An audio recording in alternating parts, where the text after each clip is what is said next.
I mean, your website, michaeltsarion.com, is an absolute wealth of information. On that front page, you are fooled into thinking that this is just going to be a 2 or 3 page site, and then you click it and you realise it's nothing of the sort.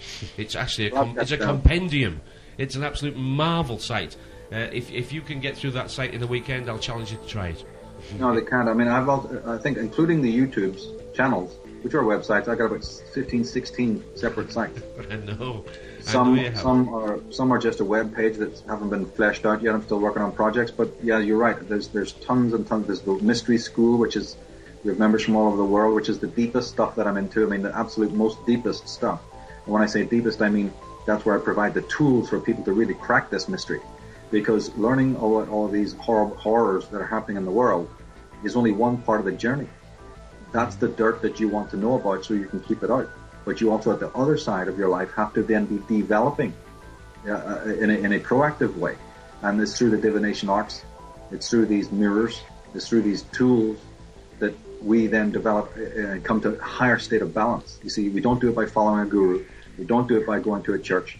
We don't do it by going to any leader or any external authority. The mystery school tradition, you see, is a completely goes against that. And that was why I love it so much. And that's where the real tools have come into personal balance, where you initiate yourself as a teacher for and to yourself. No priest, no guru, no leader, per se. The cards are your teacher. The chart is your teacher. The numbers of numerology, the tree of life in the Kabbalah, those are the living teachers. You don't need any intermediary. You remember you mentioning earlier about the negatives of the Piscean age. One of the negatives is that we've been all mind controlled for over 2,000 years to believe that our welfare spiritually is in the hands of some other guy who shaved his head and wearing some robes or grown a long beard. There's this old motto saying just because a goat has a long beard doesn't mean he's a high priest. But we have fallen for every goat in a long beard, from Karl Marx all the way back to the Egyptian priests, believing some guru on the banks of the Ganges or God knows what. Now it's Eckhart Tolle. He's minus the beard, but I'm sure given time he'll grow a beard. Yeah, I was just going to say, if you're looking for a leader in this what we so-called truth movement, and you're in the truth movement, and you're looking for somebody to lead you through the way, you're in the wrong movement. You've just jumped from one box to another box. You have, yeah. That ain't what it's about. I think they used to call them prophets, didn't they? Because they were after your money. Yeah. They're after your money, and you don't know. You see, unfortunately, they wait. They're very, very cunning. They speak to a new generation who has no idea where the ideas came from. So when somebody listens to an Eckhart Tolle or buys his book, they have no idea, guys, that not a single word that he says is original to himself. He's just parroting great teachers of the past that he doesn't mention. He just repackages it, re-shrink wraps it. Now the words, let me make another point. The words that he's speaking are true. I have no problem with the teaching. It's the teacher to have a problem. But we today lack the discernment, the simple discernment, to tell the difference between the donkey and the braying that it's doing.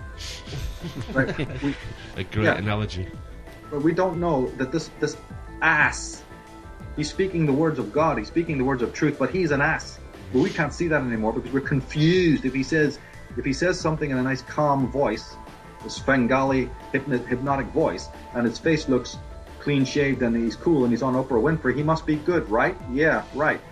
How many times do we need to be fooled? Do we think he has to be like a Rasputin walking in with or something out of the Blackadder before we know that he's a crazy? No, we fall for every new little punk like that. We fall for everyone because they have, streamlined it and cookie cut it, and they've shrink wrapped it for a new generation. A generation that's so young that it thinks he is the originator of those ideas. They have no idea of the amazing scholars of the past, the teachers of the past, who are his predecessors, that he refuses to mention. He won't mention openly. Maybe you'll get a passing reference, if that, and mostly that's from a secondary person. And so these, like I said, these goats with long beards, and you just got to give him time, and he'll have his beard eventually. And my God, sit at their feet. They want you sitting at their feet. What in the hell is this? Have we not sat out enough feet? And I'm worried about the guy who wants us to sit at his feet. I'm wondering what do you get? What's your kick out of this playing God with everybody at your feet? It's ludicrous. And so this is the end of the Piscean age, in which people need to get up, get out of their yoga poses and go and stand up straight and go out and contemplate the mysteries of the universe, contemplate the mysteries all around them, and be their own teachers, and they have tools. There's a Western magical tradition, a beautiful, beautiful tradition, a great archive that has been preserved for us, the numbers, the Kabbalah, the tarot and the astrology and what have you, and even sacred geometry or through geomancy. There's some fantastic stuff out there. The crystals, there's some really great modalities out there, and they're very, very powerful. But there's no intermediary. So I have that on my website, and then I have the books, and I have other things that I try to present, a whole smorgasbord of things for people. Some stuff is free. Other things have to be paid for because, the sweat and blood and the tears that went into creating it, and also the simple sacredness of the knowledge that's there. It's not for everybody. Like on my mystery school, for instance, we just don't accept everyone just because they can pay for it. This is a myth that people think, he just wants your money. No, pal, we don't. We don't accept everyone. I check people out before they become members because it's only the most reverent and the most, really ready for this kind of information. They have to be. It's very, very helpful to have that. We just don't have it open doors for everyone, But we have little modules of it, like time gnosis, which is a nice little system featuring the numbers that you can help people on a day-to-day basis to help them, get into this slowly, those who are completely unfamiliar with it.